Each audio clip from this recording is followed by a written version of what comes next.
what so you're making your own documentary now, though. You're working on your own documentary. Yeah. So you've come. At what point or phase did that start? And why did you commit? Because a lot of people I've been speaking to, it's like, okay, you've gone from a graphic designer, wanting to be a graphic designer and doing your thing, and it seems like, it appears to me that you're committing your life to psychedelics. Oh yeah, this happens. I didn't decide; it just happened. Right. Just embrace what comes. Yeah. And I guess you didn't plan for this, you know? Was it a plan of yours? Because I know it wasn't a plan of mine. And most people I speak to is like, well, I was working on this, and then this happened and that happened. I had an experience, and the next thing you know, my life is psychedelics. You're psychedelic expert now. Yeah. So it's like, how did you get there in your own personal journey? What did it take? You know, I know you said you had this life-changing experience, but that could have just been that, your life-changing experience. Why filmmaking, and why committing to this documentary, and what are you trying to get out of producing this documentary? Yeah, well, I always try to tell, as I told you, I was always trying to tell people stories to change the world for better. And when my own story inspired me so much, my own healing, I was this shy, traumatized, sad person with suicidal thoughts. And after experiences with psychedelics, I'm this confident person with a lot of passion for life and love for people, and it's 180 degrees difference. So this inspired me to make this film, to tell this story so broad public understands this is not some crazy drugs that you just get high off to escape, but actually they're tools for growth, self-growth and healing. So this was the biggest motivation to do the Psychedelic Renaissance documentary. First time I mentioned the name.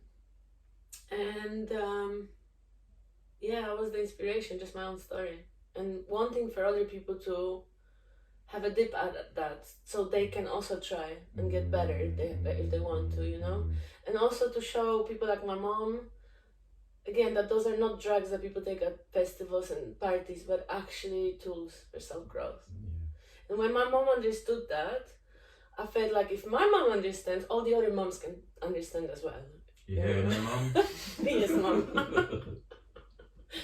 Yeah. Yeah, no, wicked. And I kind of blow the same trumpet as far as, you have the experience. The first thing I felt was like, shit, everyone I know needs to have this experience, they all need to be in this or a similar space to discover themselves, or discover where they want to be, where they go, become better versions of themselves.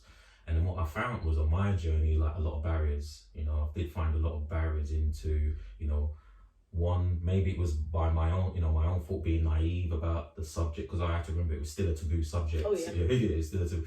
And you're going to people, although it's your loved ones, and they're looking at you like you're trying to, issue me drugs. You're trying to be this drug distributor, as well as it's not safe. People are not educated about it. So I realized I had to kind of take a step back, kind of educate myself more before I could then go and educate others. But what I found out on my journey with psychedelics in particular, it's a conversation I had with Marcel, who who I do the At Home with Project stuff with.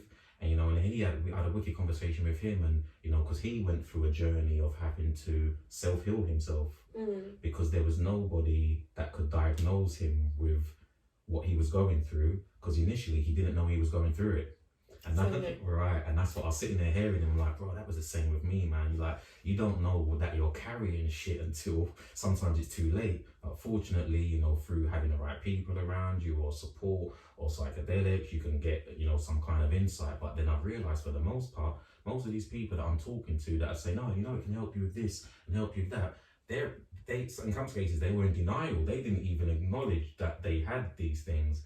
And they're like, so for example, I always give the example of, if you're, suffering from alcoholism and you want to start that healing journey, you've got to be able to go into that AA room and say, my name's Darren and I'm an alcoholic, and I'm gonna sort my shit out, basically.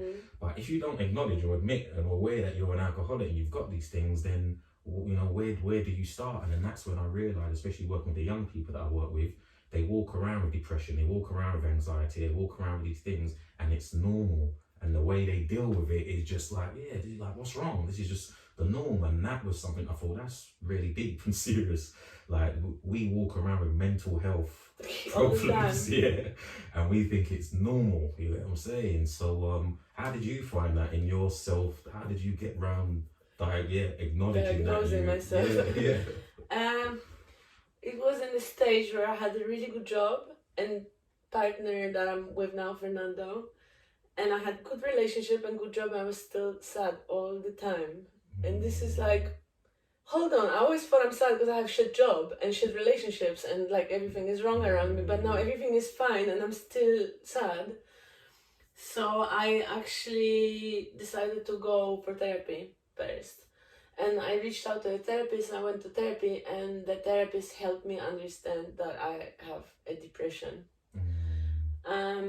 But I still didn't understand the scope why, like my dad left when I was really young. So I kind of thought that all the traumas around dad leaving. But actually there was loads of other things that I put under a cover, like it was covered. And I understand why we do it. You said about Marcel as well. It's people are so scared of this trauma that they're kind of overriding it and pretending it's not there to protect themselves. And this is what I've been doing, and this is what a lot of people do. And I think psychedelics started opening those traumas up. But while doing it, I was in the safe container of universal love, love of Mother Nature and all of this. And this was holding me enough for me to be able to then go into those traumas and look them in the eyes and figure out what it is. But I must say that for now, for example, I went back to doing therapy recently because I think everybody should just do therapy. The whole world should do therapy. And now when I'm doing therapy after all my psychedelic journey, I'm really more open. I can reach out to those things easier and I can look them in the eyes without running away from them.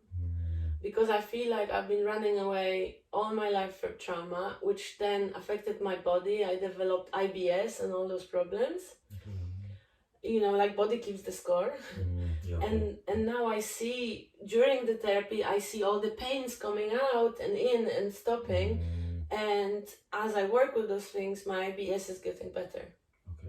Like my body is healing together with my psychology. So just to summarize again, psychedelics were a massive step for me to open this all up, but they didn't help me to deal with it 100%. They put me in a space where I am able to deal with it, and then I needed help from someone with compassion, love, that can help me, guide me through it. And I really appreciate your honesty, because you do meet a lot of evangelical psychedelic people and they're just like, it's the thing, and no, it's actually what goes alongside it. There's complementary work that you need to do. There's some challenging work that you may need to do with it. It's not just a free ride, into your, I'm healed like a magic pill. So, and I'm acknowledging that my journey and, the people that I'm speaking with, it seems to be like we're singing from the same hymn sheet. But with that said, what I do acknowledge that, we all have different challenges. We all have different experiences. Therefore, we've inherited different traumas, or we've experienced different traumas. And something that I acknowledge, being of, Caribbean by way of African heritage, first generation born in the UK, I'm aware of loads of the trauma that myself, my family, my ancestors have inherited. And there was a point in time in my life when I thought, my people have experienced the worst trauma, in history. And we really need some help, some support, and it's something that we've never got, by way of the system itself.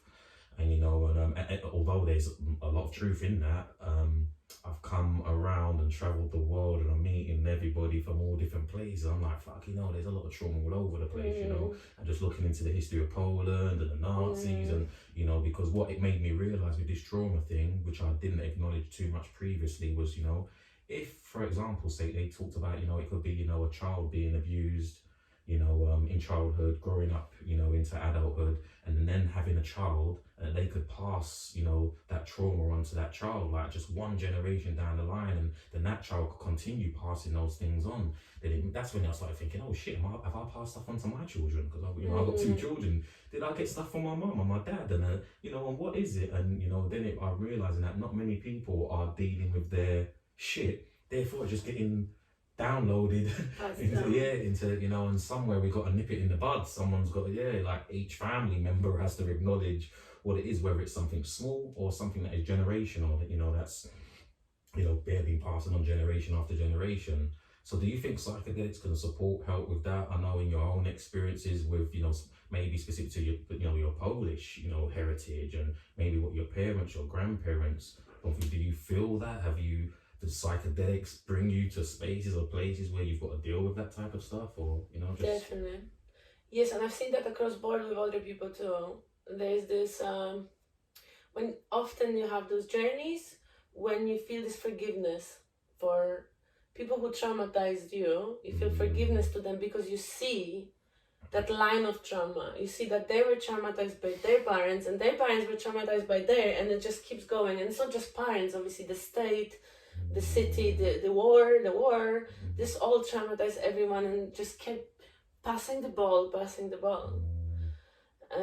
So definitely I think psychedelics can help to shift that.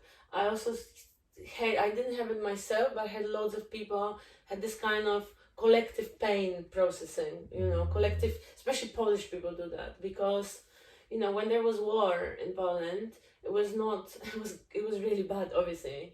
But for example, my grandma, when she was young, she saw her dad being shot in front of her eyes because they were hiding Jews in the basement, and the Soviet army came and shot him. And my grandma was heavy traumatized woman, and she heavily traumatized my mom, and it keeps coming. I can definitely see that. And with psychedelics comes forgiveness and understanding and compassion. I've met a guy whose dad, this was the most profound thing I've ever heard. I met a guy who was locked in a basement by his dad as a kid. He was kept in a basement, he was really treated horribly, beaten up. And during psychedelic experience with the group, he found compassion and forgiveness, and he saw why this dad was doing this. He saw his mental health illness. To a degree, next day he woke up and he was a different person. He was not that like this anymore. He was suddenly sitting straight and talking to you in your eyes. Big difference. Yeah.